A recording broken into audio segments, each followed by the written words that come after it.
ninze mu Soda muri 97 rabandanya gusa naho demobilizwa muri 2005 umwana wanze ajya kubera urudagara umwana wanze yambara kubera urudagara kuko nico ndandaza nta kindi kintu ndandaza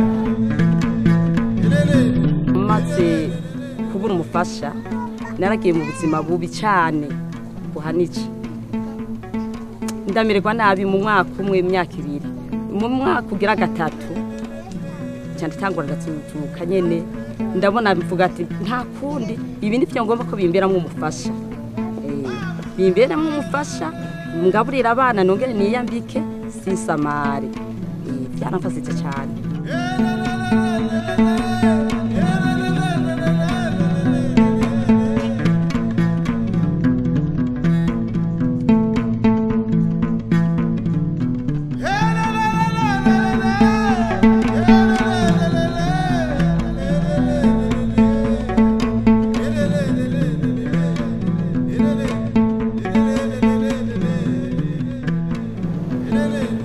La pêche constitue un important secteur d'activité au Burundi en termes économiques et sociaux. Le tiers de la consommation en protéines animales dans le pays provient du poisson et le secteur emploie environ 100 000 personnes. Pour ces activités de pêche, le Burundi dispose d'eaux intérieures qui sont principalement constituées par le lac Tanganyika au sud-ouest et par les lacs Kohaha et Rueru au nord-est. Au début des années 2000, la production de poissons était estimée à environ 20 000 tonnes par an. Mais une bonne partie de cette production déjà insuffisante pour la couverture des besoins de la population burundaise n'atteignait pas l'assiette des consommateurs du fait des problèmes prévalents après la capture du poisson. En effet, le séchage, qui est la plus importante technique de transformation, se faisait en général à même le sol, ce qui conduisait à une altération partielle ou totale des produits. Wasanga iyo imvura iguye amafi yose yanikiwe hasi atwagwa n'inkura agatwagwa mu kiyaga Tanganyika canke naho ayadatwawe agacabura ikononekara ku buryo udashobora kuyashorera mw'isoko iyo ariyo yose baca bakwirukana kuko asanga zinuka zifise odere mbi. En 2004, 10 à 15% de la capture sont perdus durant les procédés de transformation, affectant aussi bien les revenus que les conditions de vie de tous les acteurs de la chaîne de valeur. Les femmes, qui constituaient l'importante majorité des acteurs, étaient les plus affectées, fournissant un travail laborieux pour un maigre revenu.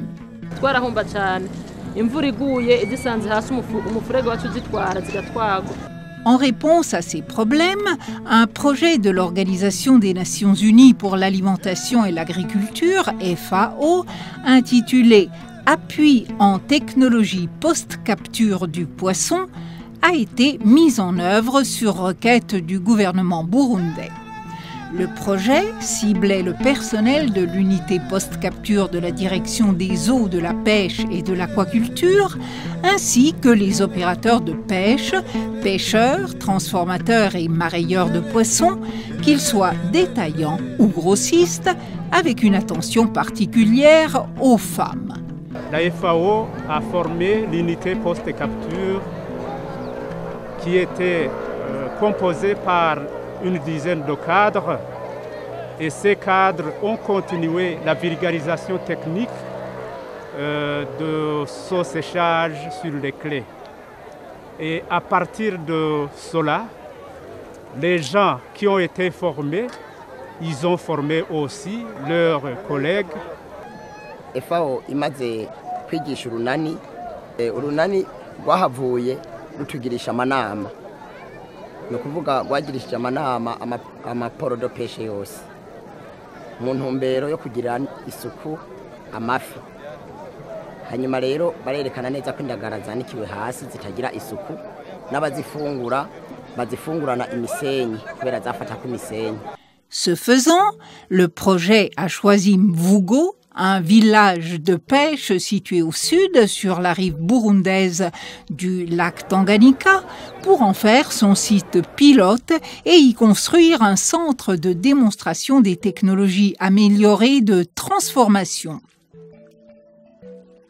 Des formations pratiques ont été tenues au sein de ce site doté de plusieurs équipements, des caisses isothermes et des congélateurs pour la conservation du poisson frais, ainsi que des fours modernes construits pour la vulgarisation de bonnes méthodes de fumage jusqu'à l'emballage du poisson prêt à être acheminé sur le marché. Des femmes regroupées en associations se rencontrent souvent dans ce centre pour pratiquer diverses activités en rapport avec le séchage et le fumage du poisson. Les communautés de pêche bénéficiaires ont adopté les techniques améliorées de transformation du poisson. Ils ont notamment consacré l'utilisation des clés surélevées pour le séchage du poisson, une pratique favorisant une productivité élevée pour le secteur.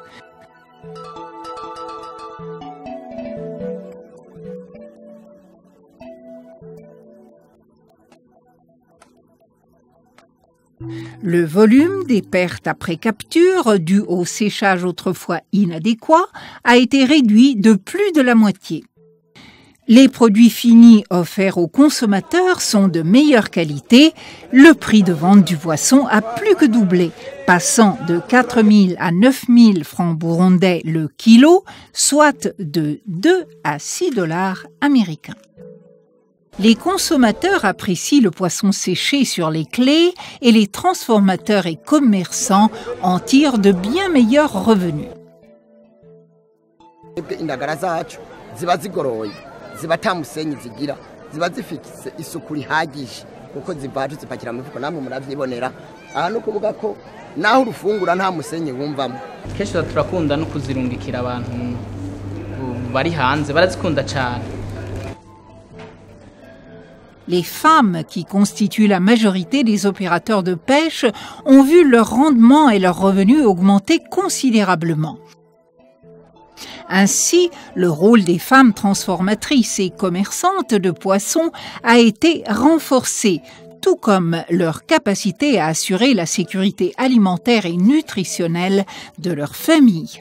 En fait, pour les transformateurs de poissons au Burundi, l'utilisation des techniques améliorées de séchage est devenue une règle plutôt que l'exception qui confirmait la règle avant le projet. À l'heure actuelle, rares sont ceux qui pratiquent encore le séchage sur le sable. Même les transformateurs de poissons qui ne peuvent se permettre d'acquérir des clés métalliques répliquent par eux-mêmes des modèles de clés surélevées en support en bois et des filets de diverses mailles qui, quoique de moindre qualité et durée de vie, leur offrent l'opportunité de bénéficier des avantages de cette innovation. Naboneye ku bantu b'amashyirahamwe bari mu mashyirahamwe nkangura kubona ko ari byiza kwanikira ku buyungiro imboga zitafata ubucafu nanjye numva ndabikunze rero aho nagenda gucururiza hose narondera ahantu hari ubuyungiro ubwo rero kubera abantu urabona nitungana nta mitahe benshi dufise ducatura natwe titwokoresha ibintu by'ibifiriyumu nivyo byibi mubona byibi nta bucafu bifise ducatura ko twobyanikira ko natwe kugira turwanye bwa bucafu bwo hasi twavuyemo. Mu misi ya mbere hari abanyagihugu batavyumva babona ko mengo bagomba abanyagwe amaparcelle ariko mu nyuma barabonye neza ko ari terambere ry'abanyagihugu kuko murabona nka kwitanganyika hakubaka inzu pangisha uhashira ututuyungiro yaba utuntu duhera ha twabonetse baguha kashi ugasumira nawe umuryango kandi ugasanga upangishije amahera menshi kandi ahantu hatubatse. Mais cette évolution positive dans le secteur de la pêche a aussi entraîné un afflux de population active vers les activités de transformation et la commercialisation du poisson au Burundi. Le nombre d'emplois directement liés à cette filière est passé de 500 en 2004 à environ 2000 en 2013. Plusieurs démobilisées ou ex-combattantes comme Pelouzi ont même réussi à réintégrer la société en choisissant de se consacrer au séchage de poissons. Abandi bantu barambira ati turafise agasiramu k'abantu babiri turashobora kuba batatu kugira turabe ko mugana zimba kwigana zindagara ndavuga ati je ndafise agataye gatoyi none vyokunda baravuga ati yego nuze dusubire kukwinzizamwo nawe usubire kuzamo kukazanye ko sikangana none atangwe rero kudanda izo ndagara barandera kuma bandira kuri kagataye kuka yampere umugambi bari bampaye yari yaheze ndesegaranye mu kantu gatoyi mugabo bandi baguma bamfasha rero turaduga turaronka aho turose aho tubuze.